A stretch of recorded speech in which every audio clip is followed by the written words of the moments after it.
Michel Drucker, né le 12 septembre 1942 à Vire, Calvados, France, est l'une des personnalités de la télévision française les plus célèbres, avec une carrière s'étendant sur plus de 6 décennies. Il est connu comme journaliste, présentateur et producteur, associé à des émissions telles que Champs-Élysées, Star 90 et Vivement Dimanche. Malgré une brillante carrière et une vie de famille apparemment stable avec sa femme Dany Saval, Michel Drucker porte encore en lui une profonde tristesse. Sa plus grande tristesse, d'après ce qu'il a partagé et réfléchi de sa vie, a probablement été la perte de son frère Jean Drucker en 2003 et de graves problèmes de santé dans ces dernières années qui l'ont confronté à la mort et à la fragilité de la vie. Quelque chose qu'il a toujours essayé de cacher sous une façade optimiste. Jean Drucker, frère de Michel et célèbre réalisateur de télévision qui fut président de la chaîne M6, décède le 18 avril 2003 à l'âge de 61 ans d'une crise cardiaque. Dans l'autobiographie « Qu'est-ce que ça fait d'être moi ?» 2007, Michel écrit à propos de sa relation complexe mais profonde avec Jean. « C'était la personne que j'admirais le plus, mais aussi celle à qui j'avais toujours senti que je devais prouver quelque chose. » Le décès soudain de Jean a été non seulement une perte personnelle, mais aussi un grand choc émotionnel pour Michel, qui a toujours considéré la famille comme le centre de sa vie. « Quand Jean est décédé, j'ai eu l'impression qu'une partie de moi-même était partie, a-t-il déclaré lors du gala du 24 août 2023. J'ai beaucoup pleuré, pas seulement à cause de lui, mais parce que j'ai réalisé que je ne pouvais pas protéger les gens que j'aimais. Cette tristesse devint encore plus poignante lorsqu'il repensa à l'enfance difficile de sa famille, lorsque son père, Abraham Drucker, un médecin juif émigré d'Autriche en France, fut emprisonné pendant la Seconde Guerre mondiale, et que sa mère, Lola Schaffler, dut élever seule 3 enfants dans la pauvreté. Français. Une autre tristesse, peut-être à la hauteur de la perte de Jean, a été les graves problèmes de santé auxquels Michel a été confronté depuis 2020. Il a subi une opération à cœur ouvert pour traiter une endocardite en septembre 2020, suivie d'une autre opération en mars 2023 pour déboucher les artères coronaires, comme le rapportait Closer le 23 août 2023. Les mois d'hospitalisation, avec son corps épuisé et le risque de mort imminent, l'ont plongé dans un état de profonde contemplation. « Je pensais que je n'y arriverais pas », a-t-il confié à Paris Match le 8 septembre 2022. « J'ai vu la mort de très près, et ce qui m'a le plus attristé, ce n'était pas de quitter mon travail, mais de ne plus pouvoir être avec Dany, Stéphanie et Ileng. » La plus grande tristesse de Michel Drucker fut donc une combinaison de la perte de sa famille, en particulier de Jean, et de la peur de ne pas pouvoir continuer le rôle de mari et de père qu'il avait toujours chéri, une douleur à laquelle il fit face dans ces dernières années. La carrière de Michel Drucker est une longue histoire de talent, de persévérance et de passion pour la télévision. D'un humble journaliste sportif à une icône du divertissement français. Avec plus de 80 émissions de télévision et de radio, il est devenu un incontournable de la vie culturelle française. Cependant, son chemin n'a pas seulement été rempli de gloire, mais aussi d'échecs et d'efforts qui lui ont fait verser des larmes de pression, de joie et de tristesse. Succès. Michel débute sa carrière en 1965 à l'ORTF, Office de la Radio-Télévision France, comme reporter et commentateur sportif. Il est rapidement devenu connu pour son style de présentation naturel et ses commentaires de football en direct, un travail qu'il a conservé jusqu'en 1986.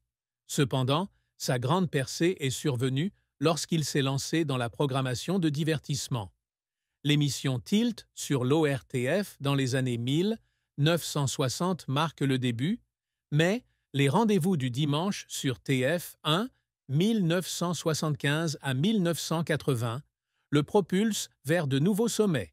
Champs-Élysées sur Antenne 2, 1982 à 1990, devient ensuite l'une des émissions de divertissement les plus emblématiques des années 80, mettant en vedette de grandes stars telles que Johnny Hallyday, Dalida et Céline Dion, que Michel présente au public français en 1983.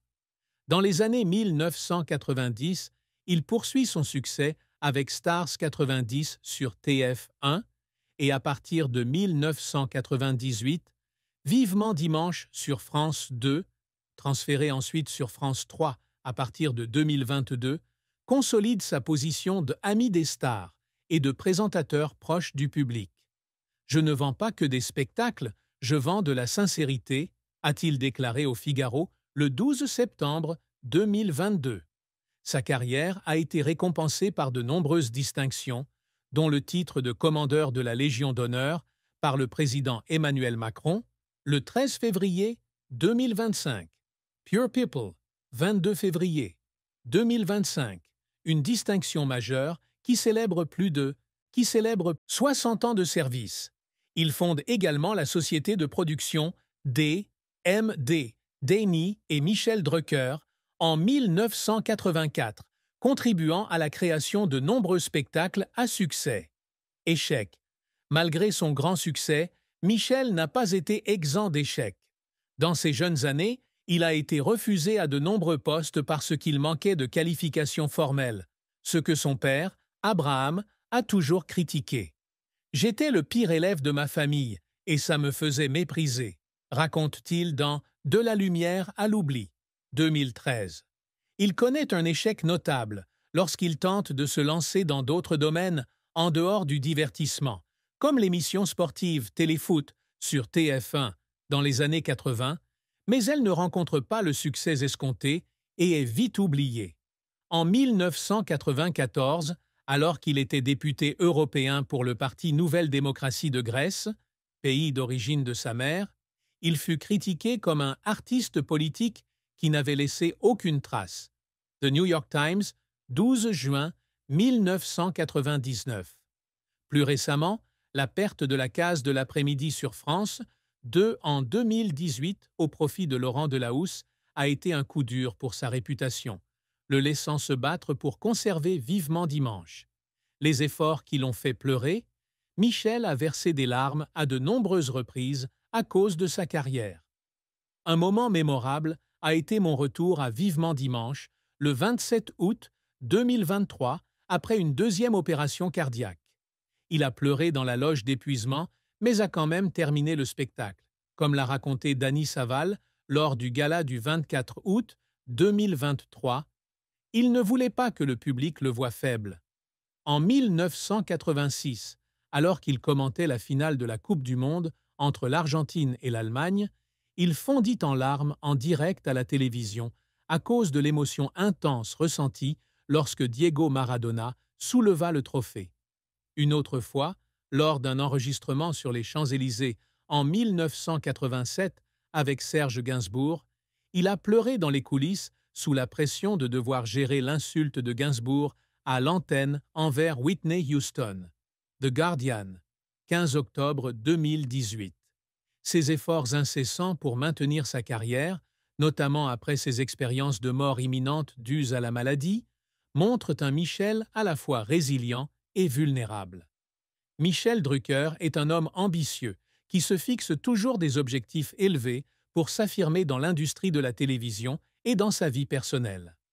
L'une de ses plus grandes aspirations est de devenir l'ami de toutes les familles françaises, à travers le petit écran. Avec Vivement Dimanche, il y parvient, faisant de l'émission un incontournable des dimanches en France pendant plus de 24 ans. Je veux que le public ait l'impression d'être assis avec moi dans son salon, a-t-il déclaré au Monde le 10 septembre 2022. Le titre de commandeur de la Légion d'honneur en 2025 témoigne de ce succès. Le président Macron le saluant comme un ami prodigieux pour tous les Français. Pure People, 22 février 2025. La deuxième réussite est de construire un héritage télévisuel intemporel. Michel voulait être non seulement un animateur, mais aussi un conteur, livrant des moments mémorables comme présenter Céline Dion ou interviewer Madonna à Los Angeles, IMDb, mise à jour 2025. Il a collaboré avec de grandes stars et produit des émissions comme Le Grand Show, 2012, marquant ainsi l'histoire de la télévision française. Il voulait également prouver que quelqu'un sans éducation formelle comme lui, qui avait été autrefois qualifié de perdant par son père, pouvait être un grand succès, une puissante motivation personnelle. Au final, Michel s'efforce de laisser derrière lui une famille unie et heureuse. Bien qu'il n'ait pas eu d'enfant biologique, il considérait Stéphanie, la belle-fille de Danny, et Ileng, une réfugiée cambodgienne qu'il a adoptée en 1979, comme les siennes et a entretenu une relation forte avec Danny Saval pendant plus de 50 ans.